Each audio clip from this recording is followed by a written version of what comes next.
Tape, pre-recorded at our studios in Austin, Texas, and Portland, Oregon, and somewhere in the middle of Canada. It's syndicated with Leslie and Ben.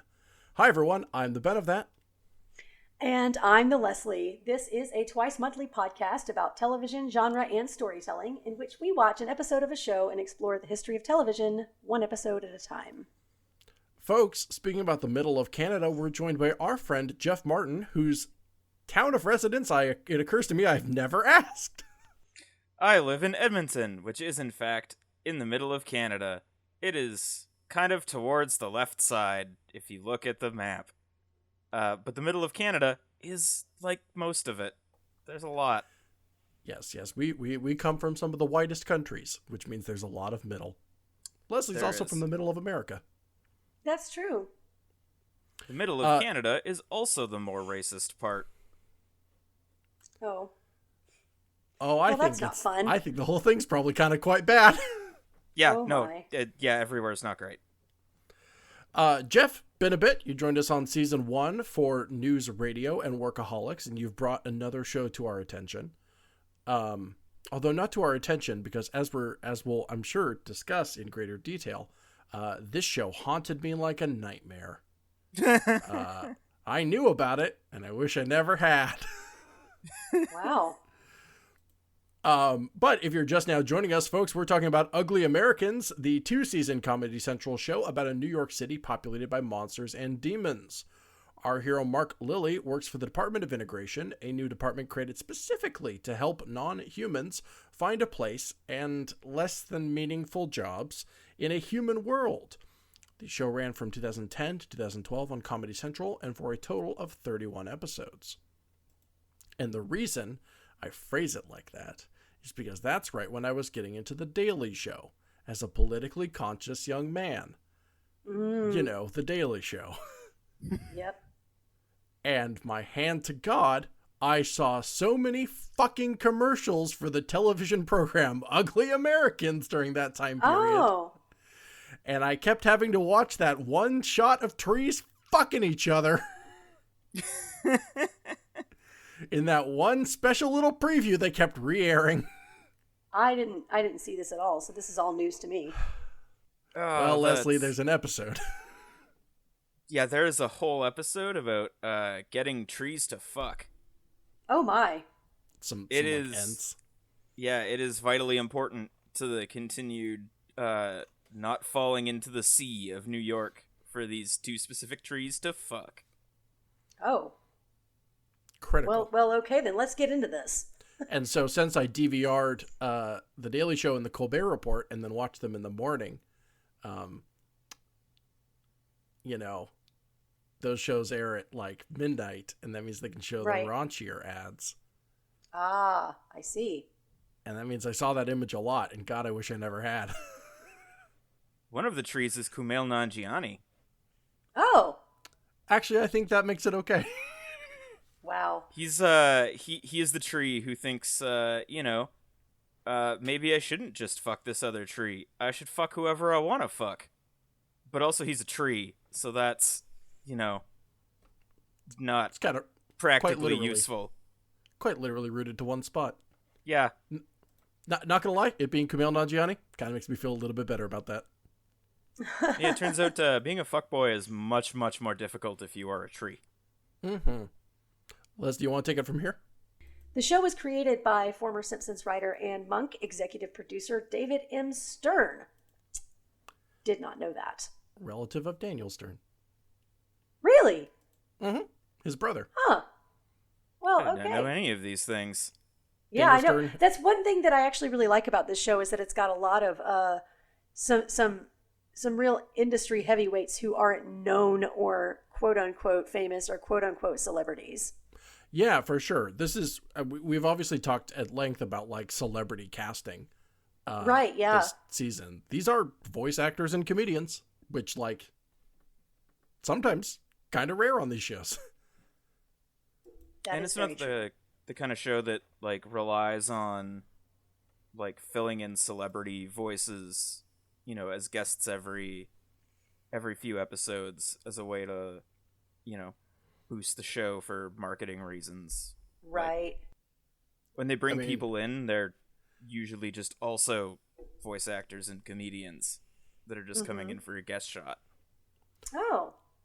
I mean, ultimately, maybe they should have, because this show is kind of short-lived, all things considered. Yeah. Yeah. I mean, part of that, I think, is just, like, it kind of abandons its premise fairly quickly. And also, in rewatching the pilot, I realize did not do a great job of setting up what the premise would be. Is it supposed to be like Monster of the Week? Not so much Monster of the... I guess a little bit, in that it's like, how do we get some really weird element of this new New York that's full of monsters to... How do we solve some really bizarre problem that is the result of these monsters? There's one where social services takes a baby away from a vampire who is trying to sell it. And then they learn that, oh, wait, no one wants a vampire baby for fairly obvious reasons, that it can fly and bite people. And it'll be a baby forever also. So there's that. Oh, it's going to be a baby forever. Yeah. Eternal baby. Hate it when that happens. Oh, yeah, it's like, well, they'll grow up eventually, and then no, you're just changing diapers until you're dead. And baby then they'll is still be alive. The same age. Still the same. The terrible 2000s. Yeah. Nice. Well done, Ben. Nah, not really, but thank you. No, that was good. I liked it. Yeah, okay, so like, but Monster of the Week, but like flipped in that it's helping a monster a week. Yeah, it's kind of just like, hey, here's a kind of monster. Let's set up a case where Mark and Leonard are trying to integrate them. And then after a while, it just turns into, you'll get all these like random episodes of like, I don't know, let's just see what Leonard is doing or what Grimes is doing or whatever for a whole episode. And it kind of falls off of the premise and becomes more a show about this extremely boring main character being wedged into stories about more interesting characters, but that don't really have any resemblance to the premise or structure of the earlier show. Okay. So it sounds like it runs into the protagonist problem then. Yeah, and I think really the whole issue is that Mark is boring, and he never gets less boring. He gets more developed, but he stays boring because he is really just two-dimensionally the like boring soft boy. So let's talk a little bit about the characters, since we're on the subject of Mark. Sure. Mark Lilly, he's a Department of Integration social worker who checks on his many clients and cases across New York City, making sure that they're integrating into their new jobs and lifestyles. He is voiced by Matt Oberg, who, aside from playing some recurring roles on the Onion TV shows, might be best known to modern audiences as Kite Man from the new Harley Quinn show. Kite Man, hell yeah. So again, with voice talent that isn't known as a celebrity in some other space. Yeah, absolutely. He was on, like, he has his TV credits, he was on an episode of Powerless, which is a show I enjoyed, but no one else did. I don't think I've heard of it. They work in, like, an office in the DC universe, I think? That's right, and Alan Tudyk plays Bruce Wayne's cousin. Yeah. I think I saw one episode of that show, and then all of a sudden I was not seeing that show in the lineup anymore. Oh, that's because it got hella canceled. Oh, well, all right then. Did it get canceled like before the first season was over, or? Yeah. Okay. Sorry for the You're listener. like I just showed Leslie a very sympathetic and embarrassed nod. Nod, yeah. We talked about that in the Better Off Ted episode with our guest Chris. Oh. Because did that we? was I don't remember. Ron I don't Funches remember was that. Oh, now I remember. He was on like 2 episodes of the Mindy Project. He had a run on the show The Comedians, which is a show I never heard of, but apparently featured Billy Crystal. Oh. But yeah, no, he's just voice talent. Just one of those guys. Oh. And there's nothing wrong with just being voice talent. I think he's a blast on Harley Quinn. Randall, Mark's roommate and confidant, is a rotting zombie played by Kurt Metzger, a comedian best known for writing on Inside Amy. I don't care for her. It's like you don't want to talk about I the don't inside either. of Amy Schumer. It's like you don't want to talk about Inside Amy Schumer, Ben. What's that You know about? what? I'm leaving in the outtake. I don't care for Amy Schumer. I don't think she's funny. Oh my. She tried to make that whole Will Smith Chris Rock thing about her when she wasn't even on stage for it. That is bananas. I don't find her funny. I wish she'd stop. Okay, fair enough. Inside Amy Schumer. You can say it. You got Fuck. it. Good job. Good job. Callie, a succubus and Mark's direct supervisor, with whom he has an intense and seemingly unenjoyable sexual relationship. Yeah, it seems more like scary than arousing. And it's also presented as being, to him, more scary than arousing. In this pilot, he doesn't seem to be having fun. Yeah, he doesn't seem to be enjoying it that much. They managed to navigate that a little better later, where they make more sense as like, oh yeah, he's kind of like a soft boy, and so it's kind of a reverse falling for the bad boy, like a gender swapped falling for the bad boy situation, Where she's falling for Okay. the soft guy, or vice versa?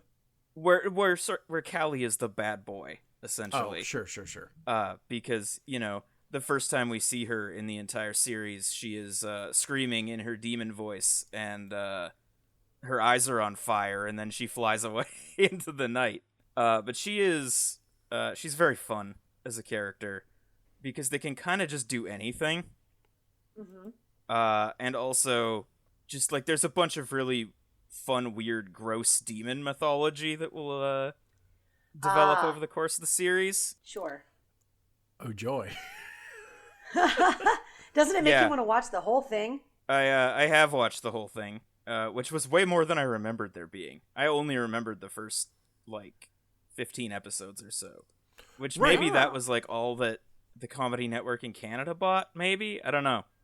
But Entirely reasonable. I did not remember a good half of what I ended up watching. Oh. That is actually kind of funny, because when we first started talking about this show, I was like, yeah, we both agreed, that was like a 1-season show that for some reason Comedy Central kept running commercials for a lot.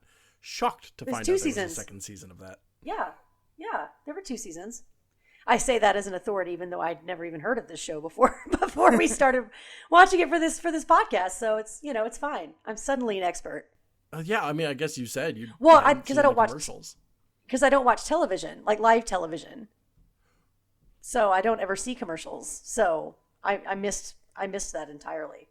Well, certainly that's the case for me now. But back in the halcyon days of 2010. Ah. Oh, boy. Callie is played by Natasha Leggero, the star and co-creator of Another Period for Comedy Central. I can't picture Natasha Leggero without imagining that she's got a snifter of brandy in one hand and one of those old-timey, very long cigarettes in the other. I never watched Another Period, but I can picture her character. It's exactly what you think. I don't know what that is. What is that? It's like a period piece. It's like a period piece black comedy that's it's one of those shows where they kind of like Our Flag Means Death, where that's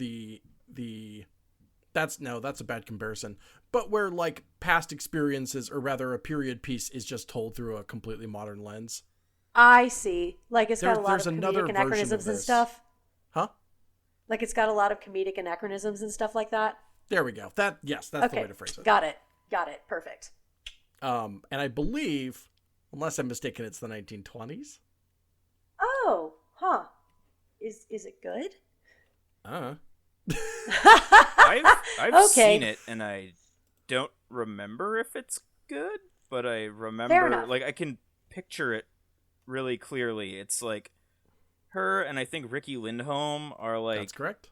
the failed daughters of a rich American like old money family on the East Coast in like the early 20s. Uh-huh. Yes, it is. Oh, it is indeed 1900. Okay. We have Jason Ritter. We have, as mentioned, Lindholm, etc. We've got Michael Ian Black, who sucks tremendously. I just want that on the record. We have Okay, David fair Wayne, enough. who directed Wet Hot American Summer. I'm seeing and scrolling past the words Adolf Hitler. Okay. Christina Hendricks is on it. Fair enough. I'm scrolling past the words Adolf Hitler again. I don't want to look. I don't want to see why. Yay. All right. Kate Micucci, Jermaine Clements. Oh, I do love Kate Micucci, though. And Jermaine Clement. Yeah. So I don't know. Maybe I'll have to check that out. All right. Matt Besser is Leon Trotsky. Hello. Hello. Okay. Oh, Matt Gorley, Tim Heidecker. There's some more names I know. Fair enough. All right. Ben All Stiller. right. Okay. Well, good Oh. to know. I'm sorry. I'm sorry. Absolute last thing, and then we can move on. Ben Stiller as Charles Ponzi. Like Ponzi? As in the Ponzi scheme. Like the scheme? Like the Yes. scheme guy? Okay. All right. That's Sorry, that's quite. I was done, quite a and then I mix. saw that. Sure. All right. Okay. Larry Murphy plays Francis Grimes, a tough and deeply bigoted super cop who is much more intent on jailing the so-called ugly Americans. Murphy is on the much more successful Bob's Burgers as Teddy, Bob's handyman friend and patron. That's Teddy. Okay. Wow, what a talent. I never would have known. No clue. Legitimately, I was shocked when I pulled up that credit. Yeah. He's also one of the guys on this show who plays the kind of like Harry Shearer style. I'm just gonna be over here doing like 80% of the incidental voices. Oh, sure. Yeah, he does. He's all over the place in this series, doing like even episodes where there's not really any Grimes. He's still all over them because he'll do half the background voices. Got Well, it. Fuck, dude's got range. If he can even we're just talking about Teddy and this Grimes asshole, like that is a not insubstantial difference in character voice. Grimes is the weirdest character going back to the pilot because he is the one who is the most different in the pilot than he becomes later. Okay, tell me more about that. So in the pilot, he is just like this evil racist cop, but as the series progresses, he kind of stops being like an evil racist cop and just becomes this like absolute weirdo who Okay. uses the fact that he's a cop to just enter these really bizarre situations where he's essentially just like going undercover. And like the best episode of Grimes is the one where he pretends to be a man bird, which we see in the pilot when somebody gets pooped on, and then a Okay. human body with bird wings and a bird head flies away yelling "Suck my balls." There's a whole episode about those. And Wow. Grimes pretends to be one and gets into a cockfighting ring of man birds. Okay, I would kind of like to see that one. It is pretty literal, and it is the one that I messaged you this morning that I should have picked instead, because the pilot is less good than I remember. I'm sorry. Oh, well, that's When you okay. say That's, literal- You're talking about the cockfighting. I mean, it becomes man bird lore that they wear, they have, like, they have just, like, big floppy dicks, and they, of course. they essentially box with them. Okay. I just wanted to... No, that makes sense. I just wanted to be clear. Yeah. And he enters a man-bird fighting ring, and ends up being known as the evil sock collector, because the man-bird's socks are important for reasons I don't remember. But he is, he is collecting them, and he ends up being this, like, evil, like Ivan Drago to Man Birds kind of character, and it is a great weird episode. Oh, jeez. That sounds bananas. So he gets like a little more depth because I gotta say that character was the biggest turnoff for me of this entire show. Oh, me too. Me yeah, too. He's awful Me in too. the pilot, and he just turns Yeah. into like a gruff weirdo for the rest of the series. How weird. I wonder if they just didn't know what they wanted to do with him yet. Because yeah, he definitely was. He was. So I was watching this, with my fiance, and we were both like, this doesn't. This character is not our favorite. Not my favorite. The days in which we can all laugh and say, "Oh, that guy's so bigoted." Just not funny anymore. Just doesn't really land these days. He really turns into the like kind of weird asides that you get a little bit of in this episode, like where he's trying to figure out which country's food he hates because he loves chalupas. Oh, right. And he thought he hated Mexican food. Right. Like the weird asides like that are what he turns into. Well, that's better. I mean, Like he's just there to be like, okay, we need a weird aside about show tunes. Grimes, get in here. That's definitely better because yeah, like in addition to like this became a little too real, in terms of racist aggro cops and whatnot. yeah. There's a certain comedic archetype. Okay, shitty boss, obviously, but also like there's a certain comedic archetype that like, look, Ron Swanson like bumps with this sometimes. And I think he sucks when he bumps with that sometimes. It's not a comedic archetype I enjoy. I work for dudes that talk like that sometimes. Not presently, but I have. That's just a shitty person. I don't like a lot of that, like I don't find as funny because it's like a little too real. It's like people who like try to satirize like right-wing stances on Twitter or whatever. It's like, no, you're just repeating the same bullshit I have to hear from the right-wingers. Yeah. Like, I don't know. I don't find that as Yeah, funny. I hear you. And yeah, so that character, I was like, oh god, don't hit me with more of this. Yeah, that character was not great. I'm glad to find out they do some better things with him, but like, yeah, at the very beginning, I'm like, oh, please just shut up. That was hard. There's also an actual shitty boss. Pardon me? In Twain. The actual shitty boss. Wonderful news. Who is very fun because he's also just like he very quickly becomes a like pampered rich guy buffoon who just has no real ability to function as an independent person, Right. I do like that. That is a good satire of bosses. but has fallen into this position of power because his family is friends with Satan. As in a beautiful. Yeah, and we meet Satan in this episode, who has a design that I love.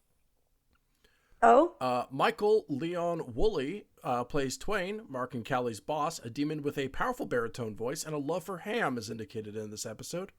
Woolley is a theatrical actor, best known to audiences as the voice of Louie the Alligator from Disney's Princess and the Frog.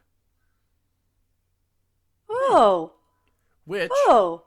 should my memory serve me correctly, came out during the run of the show. Let's see. Well, because Princess and the Frog came out when? 2010? 2009 maybe? No. I thought it was earlier than that. I was earlier than that, I think. I 2009? thought it was like 04, 05. Yeah. 2009? Was it really? Yeah, so I was incorrect. Didn't overlap, but right beforehand. Okay. So Yeah, presumably, he would have been coming right off of that to record this, Got it. probably. once again, wild. Wild range. Yeah, no kidding. There's a very fun Wow. episode later where Twain kind of fails his way into becoming the general of Hell's army during Armageddon. that is very weird and funny. Last but not least, the episode we watched today is Season 1, Episode 1, The Pilot. Mark's department is downsized due to rapidly increasing police budgets and is tasked with investigating his cases across the city with limited resources. He's doing all this while juggling his new on and off again relationship with his boss, Callie, and his contentious relationship with ICE stand-in Francis Grimes, who is insisting on arresting Mark's cases. I guess that's the thing, is that, Jeff, I'll ask you the questions, is I can't find ICE funny. Yeah. I can't find the Gestapo funny. Like, yeah. It sucks, but it's too real. It's too real, especially right now. Some of the gags were a little uncomfortable to watch. Totally. Jeff, I got some questions for you. Or I'll have a question, and then Leslie will have a follow-up question. Sure. Hey, why Ugly Americans? I think it's a show that a lot of people have not heard of, but I think is one that had a ton of potential to be a really cool kind of like niche success that never quite achieves that potential, but has a lot of things about it that I like. It's got kind of a design sensibility that is, especially sort of at the time it was coming out, stands out as, I think, fairly unique in that, around this time, animation is very much in the let's have a kind of fairly stiff, limited style of animation to make it as cheap as possible. Right. Because things like C-Lab have been very successful. We talked about this at length during our Archer episode. Yeah, and so, but I think they do a lot with their both character and particularly background design that really makes the show look more interesting than the animation actually is. Particularly, they use a ton of black and shadowing in the backgrounds that is not common on TV animation, but it gives a much greater sense of depth, and because no one else really uses it, it gives the show like a really distinct visual identity that still stands out, I think, because shows still don't really use a lot of like black and shadowing in the backgrounds. They're mostly shadowing with color. Yeah, I was gonna say my favorite sequence in this whole thing was for sure the opening sequence. It looks so good, and whenever they do entire sequences in that style, which is usually you get like one every episode or two, they'll do a whole sequence in that style with the really heavy black shading also applying to the characters. It looks so good, and I kind of wish it was the whole show. Yeah, it does look really good. I will say that. It looks fantastic. Why'd you choose the pilot for us? That was a panic decision when I thought we would be recording it the next day, and I was like, I can't remember what episodes would be like a good encapsulation of what the show is. The pilot's probably good. That probably sets everybody up. Well, so how do you feel about that decision now? I feel like I should have gone with my gut and picked the man-bird cockfighting episode. Okay.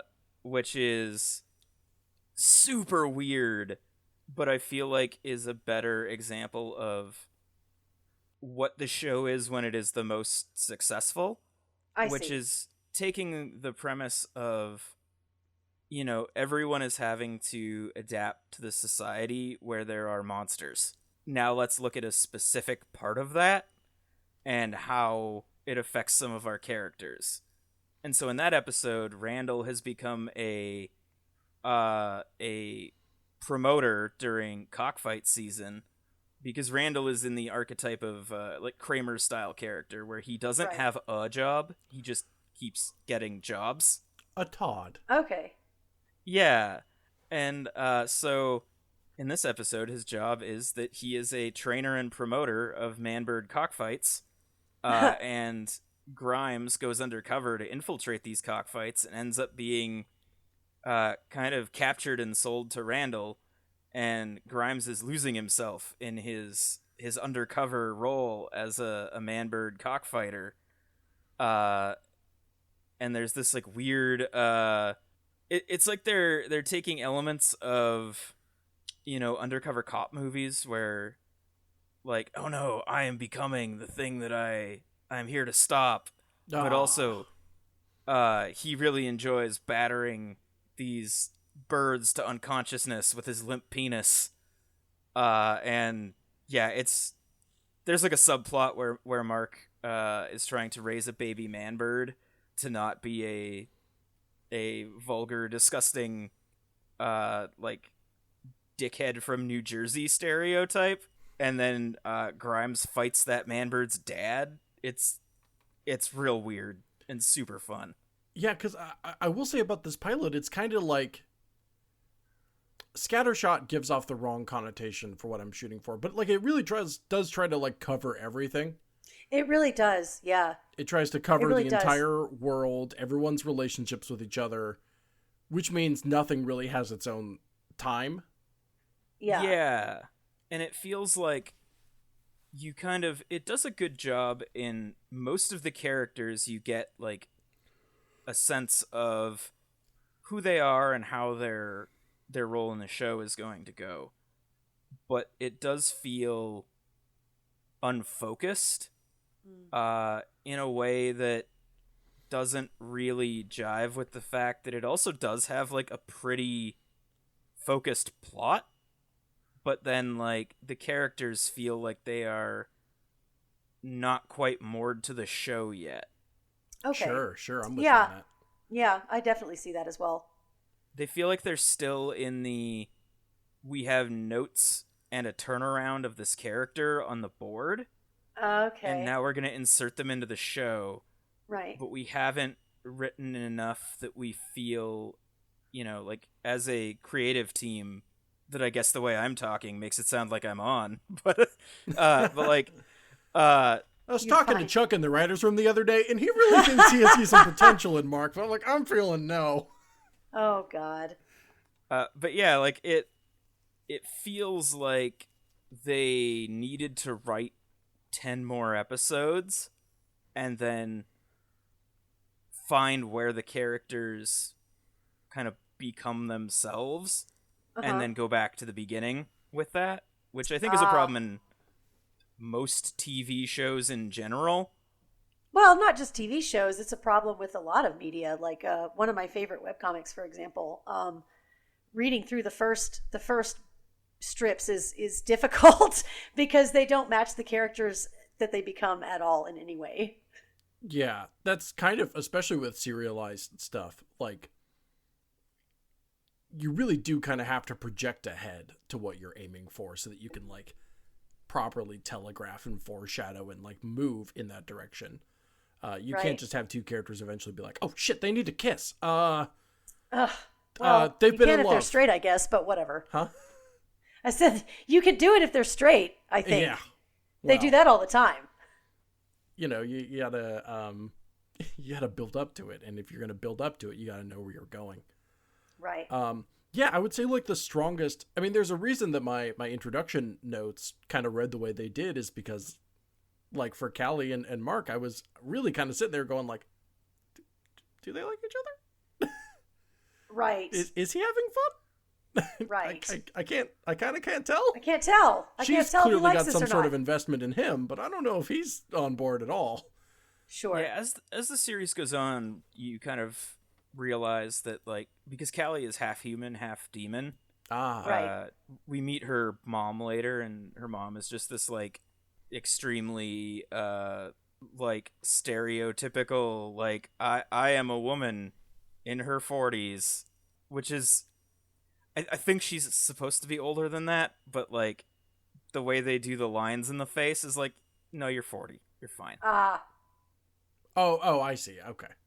She has a human mom, and so her character is kind of torn between the pressures of being the daughter of Satan and all of the demonic qualities that requires, and the fact that she would much rather indulge her human side and just be like a person who has a partner that they love and can like live comfortably and enjoy themselves and not have to be the princess of hell. Right. She does seem remorseful of the times when the demon face comes out. So Right. She does. She's all like demon voice and doesn't feel great about it. So you can definitely see that there's some development there that can happen. There's an episode where she is she's really happy because demons have sort of proof that they are in love. Which is that they gain a new sexual organ called the three hole, which looks like an interdimensional portal in her torso. Oh my! And she shows it to Mark as to her this is like, oh my god, I am in love with you, and I can prove it, and I can assuage all of your doubts that I'm just using you as an object of my horniness. And to him, it's a horror beyond comprehension. Oh, yeah. They, he reacts with, like, I have seen, a Lovecraft-style, horror beyond my comprehension, and need to go live in an asylum now. And she reacts like in a normal sitcom if someone had, like, if this was a Seinfeld episode, she would just have man hands or something. I see. And that's kind of how she is thinking about it, of like, oh, this is a thing that is like unique about me compared to your other partners, and you are rejecting it. And he is seeing like, oh, this is the terror from beyond that I cannot comprehend. Right. Well, I'm glad they at least, they get some development. Because I felt like in the, again, nature of the pilot, where it's all, nothing gets a ton of focus, I really felt like the strongest relationship was between, like, him and Leonard. Like, I really liked Leonard a lot, actually. Got a surround sound agreement. That means I'm double right. Oh, God. No, Leonard was great. He was my favorite. Yeah, I felt like they had the strongest. Hey, I've had coworkers like that. I am that coworker. Sure. I got that. Yeah, I'm very much in the cases where I have had coworkers, very much the like, I'm very affable. I don't want to work that hard. Well, I mean, we work at Blockbuster. I'm just gonna be chill. I was about to say maybe he was a little bit ahead of his time. Yeah, r/anti-work. I'm sure he's on that. I mean, Leonard continues to be extremely fun. There's an episode where he dies, and everyone is extremely upset. Sure. Mark particularly, because Mark does not understand that wizards are immortal, and that Leonard's death is temporary. Mm-hmm. I see. Everyone else is just like, oh, like, that sucks. Leonard's not going to be around for a while. That's too bad. He's kind of one of the few characters that every other character likes. I see. What ends up happening is that, I forget how, but Mark accidentally splits Leonard into hundreds of tiny Leonards during the course of his kind of regeneration into a new form that is just, Leonard. And so to allow Leonard to return to his normal existence, Mark has to murder all of these tiny Leonards that he has been treating like children. Oh, God. All right, that's at least a funny comedy concept. Yeah, though. I mean, just in general. It's just this, like, wild and gross series of, like, Mark engineering the murders of these tiny, dumb wizards. And, like, one of them catches on and is, like, trying to escape and outwit him, because each of the others gets more powerful when the other ones die. And so they become invested in the idea of being the one true Leonard. Oh, wow. A Highlander situation. It's very fun. It sounds like it. Can I give you the can I hit you Yes, with Ben? the review that occurred to me as I was watching this show? It's not necessarily course. flattering to the show. I mean, why are we here? if Well, not? you're right. Why are we here? But I think Why are we Leslie, here? you'll connect with this perhaps more so, obviously because of what we spent a good chunk of our time doing prior to Syndicated with Leslie and Ben. Ah, okay. Let's hear it. Because I watched this show and it just made me think, wow, I missed BoJack Horseman.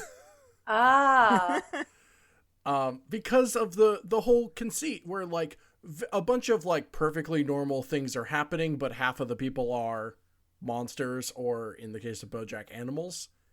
And there might be might be episode scenarios that are centered around them being animals or them being monsters, and wordplay and background gags, like when they went into hell and there was like a bunch of like man, I have a whole like that's most of my notes is when they went into hell, and the I'll titles of segue all into of the yeah. But like, yeah, it reminded me of this clearly took place in the 80s montages or whatever that happened in BoJack, or when he goes down into the undersea area and everything's like aquatic themed or whatever. Yeah, it reminded me of that too. It really did. I was going to say the same thing. Yeah, it just, maybe that's not like flattering toward this show, but it kind of just made me think about like BoJack, just because of like the whole conceit of like, it's, normal workplace, normal like weird relationships, but she's a bird, or but she's a succubus or whatever. Yeah, I think that actually is a really kind of apt comparison, and particularly I think it connects really nicely to the idea that like this is a show where there is a lot of potential to it that it never quite achieves, because it has this unique visual style, and you can definitely see where there are some similarities to BoJack, but BoJack is a much more focused and kind of more strongly written show that knows right from the beginning that like this is what we want the show to be and what we want to say, and Ugly Americans doesn't quite know what it wants to be or what exactly it is trying to say. Yeah, I think so. Yeah, BoJack has very specific things that it wants to say about a very specific type of guy as a criticism of larger cultural things, and specifically like Hollywood and entertainment. And that specific type of guy is a washout comedian from the 90s who has inappropriate sexual boundaries and alcohol addiction and problems with his mom. Anyway, whereas I think because BoJack is so centered around telling a specific narrative with a very specific type of guy, I think Mark is too much of an everyman. I can see that. For something like that. I see. Yeah, I definitely can see that. The point of him is he's just a guy. Right. He's just a dude. Just a guy. He's just trying to do his job. Yeah, and that could happen like a lot with. I don't know. I'll put together a spreadsheet to prove this point. But like, I feel like that can happen with like a lot of like younger characters who maybe don't have time and experience and history. Whereas and Mark doesn't have and never really gets like a defined thing that you can kind of anchor a character's personality around, like as a writer. Sure.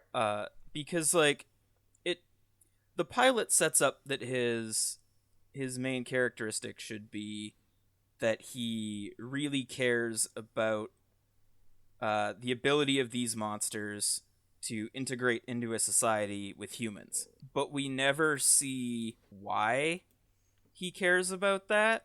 Okay. Or really develop. We don't really develop that role. Like, they kind of actually abandon, to a degree, the role of, like, trying to help them integrate. He doesn't have his he kind of just becomes their group therapist.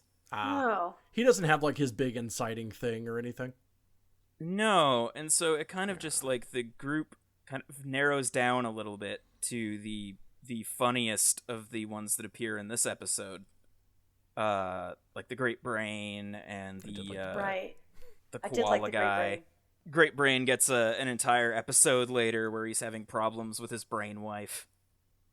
Ah, the brain wife. I mean, Oh, if I had a nickel. every time my brain wife asked me to pick up milk on the way back from brain work. Yeah, no, I think that is I was dwelling on my own thought for a moment longer, but like the more I think about it, yeah, characters that are, I'm just thinking about characters from things that I have watched recently, and thinking about like a lot about what makes them interesting is that they're like halfway through their journey. They have had inciting incidents, they have had histories, and it's how they're moving on from that or into the next stage of their lives that makes them like really compelling. And just like off the top of my head, I have been watching The Sopranos again. Of course. You know, Tony's like 40. He's got, 2 teen kids. Sure. You know, Better Call Saul, I've been rewatching. You know, there's a lot of both knowing where Jimmy's going and knowing where Jimmy's come from. You know, both Steed and Blackbeard had a life prior to them meeting. I mean, sure. Sure. But like, that's Mark from Severance certainly has his thing. Leslie, have you watched Severance yet? Not yet, but I'm going to. I believe you. Like all that, but I just think like, and again, BoJack obviously has had like 30 years of career prior to when we meet him.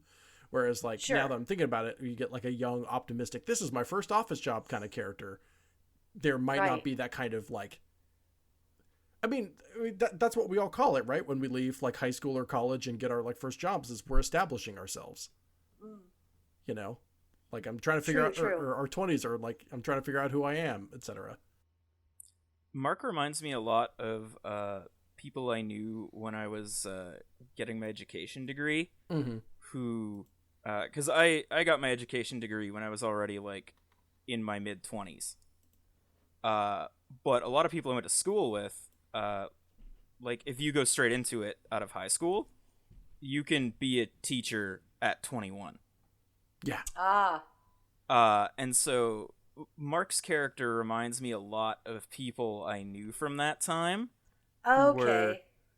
They had a lot of training. Sure. They were passionate, and maybe they were talented for the work they were doing, but they also weren't like a fully formed person yet. Right. And Sure. so you had this they end up with this like dichotomy of having to present being really put together as a teacher, but also not being that at all. And so they just become this kind of like, there's like a specific, I'm trying to find the words for this. There's like it's a very specific stage of being a person that we all go through at some point, where you have to pretend that you are a real adult, First office job. but you do not feel like one. Sure. and- like early 20s. Boy, I gotta Yeah. get some dress shirts that fit, huh? Yeah. Oh, I can't just wear like my dad's dress shirt that is too big for me. All right, cool. So we're thinking about the exact same thing then. Yeah.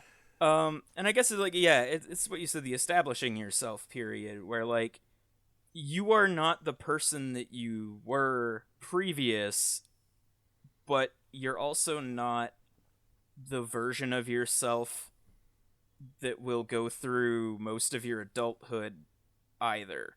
Yeah, exactly. Like you don't even really resemble that in a way that you can look back and think like, oh yeah, I'm the same person but X. It's like, Yeah. no, that's just like, yeah, that's just like the not done cooking in the chrysalis version of my butterfly transition. Right. Oh, sure.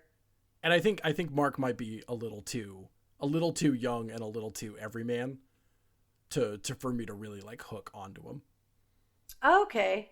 I can see that. He feels like, yeah, like they wanted a character that would be the like the POV character for the audience, but they didn't really make him a character so much as tried to make him a kind of de-vessel as much as you can. Protagonist problem. Yeah, which doesn't work in like a scripted TV format.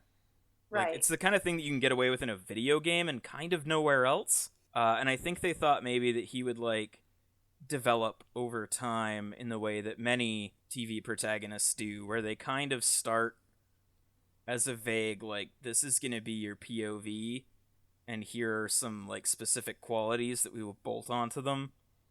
But like, they're not actually going to be like a fully formed character for 2 seasons. Right, for sure. Right. And that kind of rolls into an idea I literally only had as we were recording, which is I think I know Okay. how to fix this show. Oh, God. I could fix him. I can but Dad, I can fix him. I promise. Dad, I could fix him. I think the way I could fix this show, or if I were in the Comedy Central writers' room 10 years ago, Okay. Which would be weird because it'd be like, why is a child here? why is I this? was Yeah. 18 Why is this 10 child years here? ago. Oh, Jeff, that reminds me. Since we both work in this writers' room, did you sign the birthday card? Oh, no, I didn't. I gotta go. Who has that now? I think it's at Cynthia's desk. Oh my God. Sorry, Leslie. I which can't talk to Cynthia right now. I do not have time for this. I This is think 45 minutes about her kid that I hate. I think the way you could make this show better is if you just make Leonard the protagonist. You think so? I think if you have a protagonist that has some like weird capabilities, magic, who has a lot of power but is deeply lazy and still has to hit quotas and stuff, like I think that's really funny. Yeah. I think the other alternative is make Callie the protagonist. Sure. I think Okay. that would work as well because she Well- has things she wants and goals, and kind of like they've given her an internal conflict, where she can work with that and grow as a character. Totally. Like, really, I think you could make a show that hangs together better with most of the other core cast than they were able to with Mark as the kind of blank slate main character. Yeah. Okay. I think if you make Mark a side character and make it like, yeah, and we have this one normal guy that we know, I think Yeah. that's kind of funnier. Well, they do the same thing too, though, which is like almost makes it more frustrating because in the group, the Croatian guy ends up being the Croatian guy. normal person that is in Yeah. this adapting to American society group, but he's Right. just like a guy from another country Right. sitting Right. next to a robot and a Which is koala. some interesting commentary if you think about it. Mm-hmm. There's a very fun episode centered around him, where they're kind of playing on the idea that people will be doctors or lawyers in other countries and then go to America and get stuck driving cabs or whatever. Sure.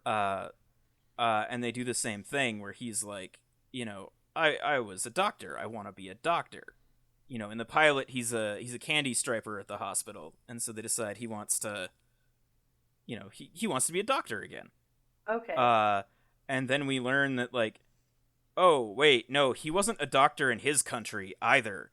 This is just an ambition of his. He does not know what he is doing. He is just charging people $10 to do medicine. I say with Okay. heavy air quotes you can't see. And so yeah, he'll just charge someone like $10 and just like, yeah, take this concoction of like cleaning products I made that will clean you right out. Or, stuff like that. The My Big Fat and Greek so- Wedding joke. And so the episode is just like Mark being like, no, you can't be a doctor. Like, that is not how medicine works. Sure. You cannot just claim that you are a doctor and now you are. I mean, land of opportunity, baby. Oh, God. Do whatever you want over here. His opportunity is to do some real poorly executed back alley medicine. So should all our ambitions be. God. If only. If only. yeah, I think you can rearrange the pieces of this chessboard of this puzzle. Because I think it has all the pieces, which is again why I think it's a show that has a ton of potential that it doesn't really achieve.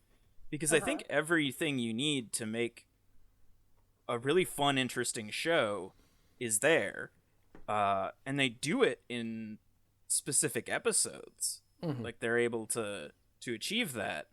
But I think there's just kind of there's some overall like vision of how the pieces should fit together that doesn't quite work.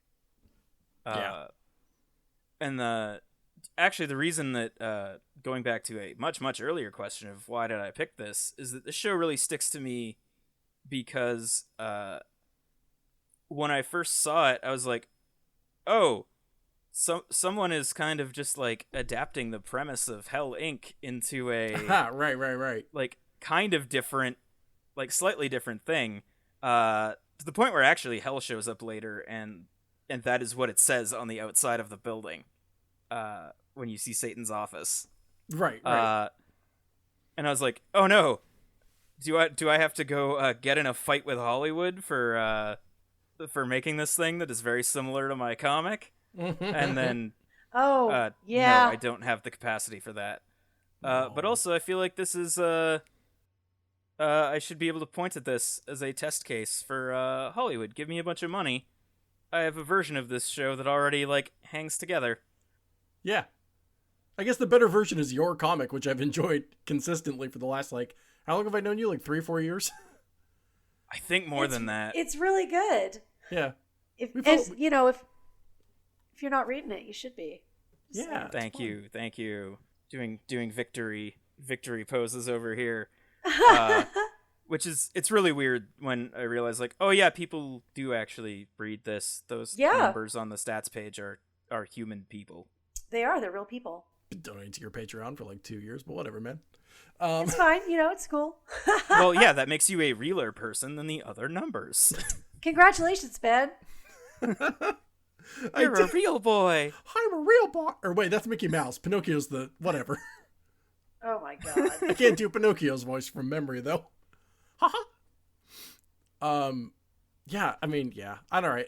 Hey, that's what I'm saying overall is like I think there's some potential here. I like when it does that more stark art style. I liked its designs. I wish the jokes were a little funnier. And boy, howdy, it reminded me of BoJack. Yeah, it did. Yeah. And not favorably. Yeah. Well, I don't know. Satan's character design next to his voice is one of my favorite things in the show. Yeah. I thought that was fun. He has this very like mild-mannered, slightly nasally, like you would expect him to be like a whatever the boss from Office Space's name is. Oh, Lumbergh. Yeah, Lumbergh. He has a voice that is very much in that like kind of boring, normal, like authority figure voice, and then he is massive and has a bunch of horns, and his suit has like pauldrons on it, like it's a suit of armor. But he mostly just wants his daughter to take over because he wants to retire from being the king of hell. A fun dynamic. Sure. I think that kind of wraps up things for us. I said all I want to say. Oh, Leslie, you had some notes about the puns. That's my favorite joke. Oh, Barnes and Evil. Yep. Well, there's a bunch. We're going to talk about it. For sure. Yeah, real quick. Does everyone got a favorite joke? Leslie, sounds like you do from 1 minute ago. Way to go, Ben. Yeah. All of the signs in hell. I actually took some notes about my favorite ones, and every time I thought that one of them was my favorite, a new one would crop up in my eyes, and I would be like, no one. That one's my favorite. So currently, I would say it is a tie between Demon Marcus and the simply named Bosches for Hieronymus Bosch. Those were my two favorites, I think. What about you? There was a joke at the very beginning of the episode that I know I laughed kind of out loud at, but I can't remember what it is. But the joke that happened later that I think is my favorite is Mark attempting to throw a coat over the hologram of Leonard. Okay. And having, like, to avoid the awkwardness of him clearly kind of jerking off in public.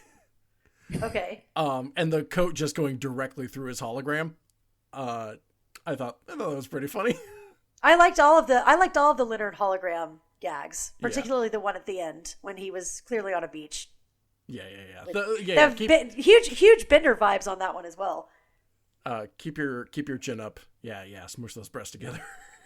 Good Lord. Thought that was really funny wordplay, actually. Yeah.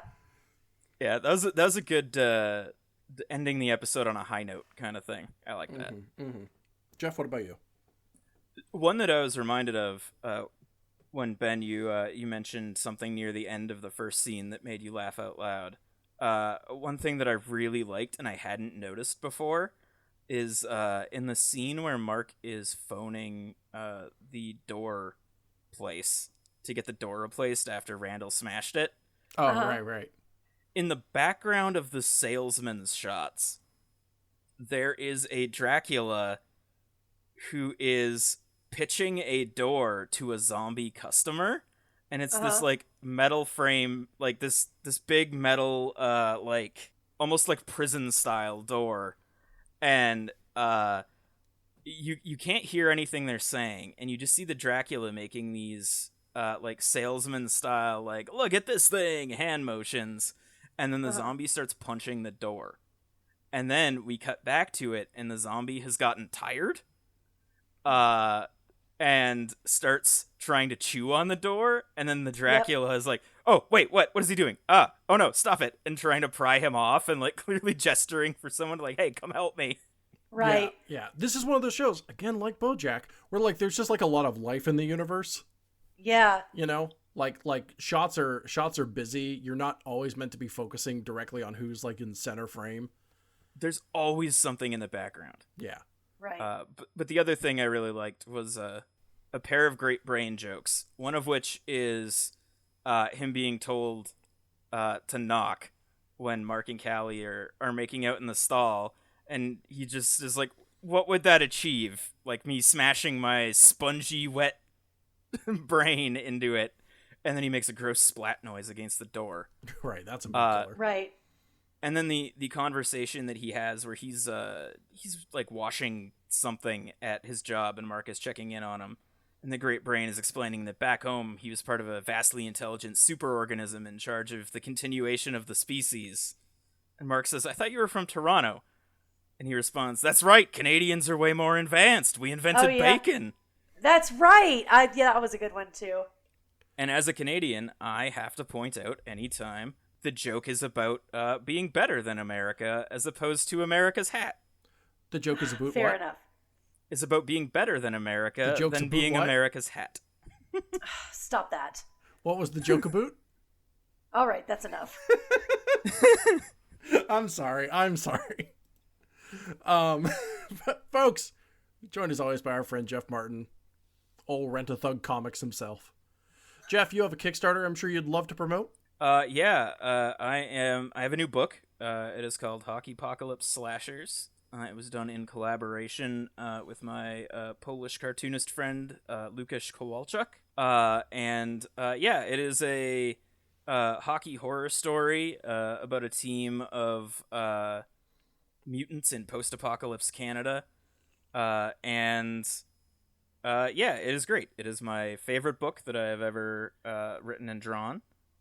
And I have been pitching it as The Mighty Ducks meets Goosebumps.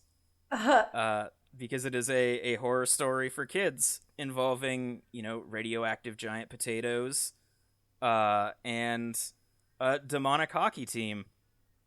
And that is on, it's a platform called Zoop, which is like a curated comics-only crowdfunding platform. Oh, sorry, I've been saying Kickstarter casually.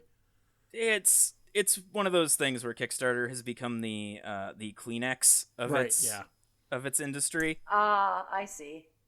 But yeah, it's on Zoop. You can get the book in hardcover or softcover.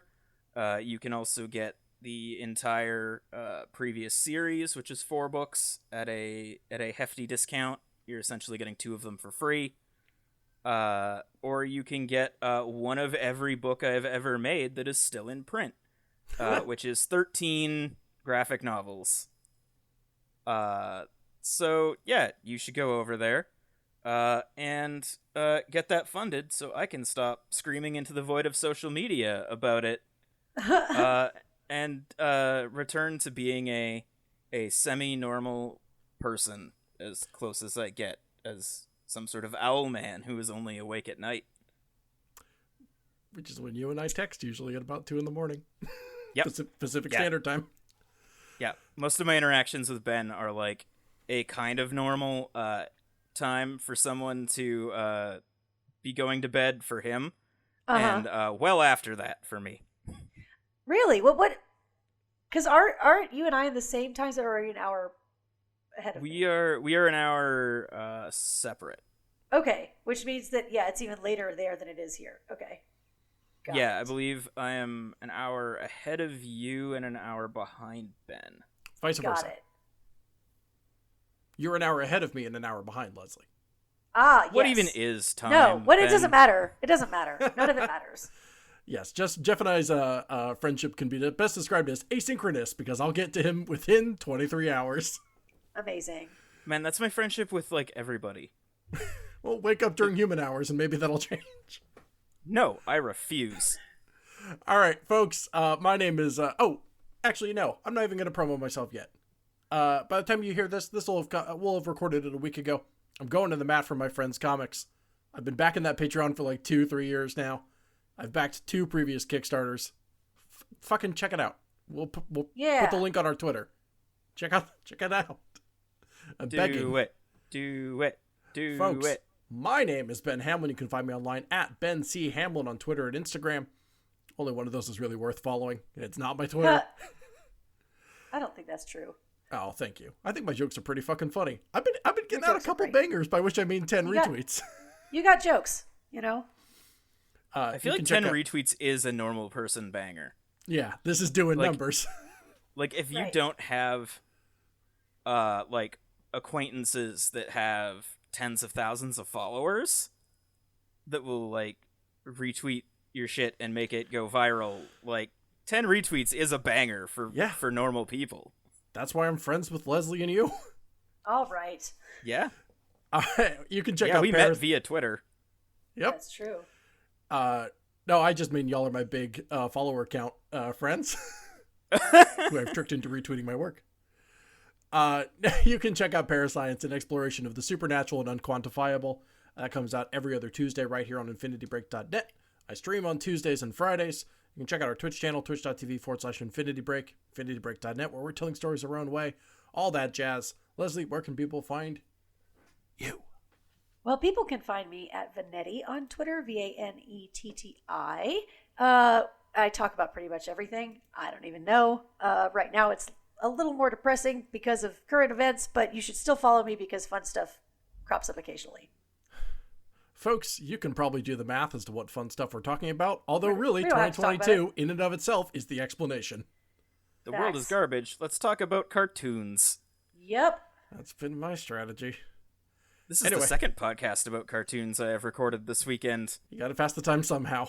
Folks, True. at Syndicated WLAB, at InfinityBreak23, InfinityBreak.net, available wherever you get your podcast, patreon.com/InfinityBreak. We greatly appreciate your support. We are coming to the end of our adult animation season.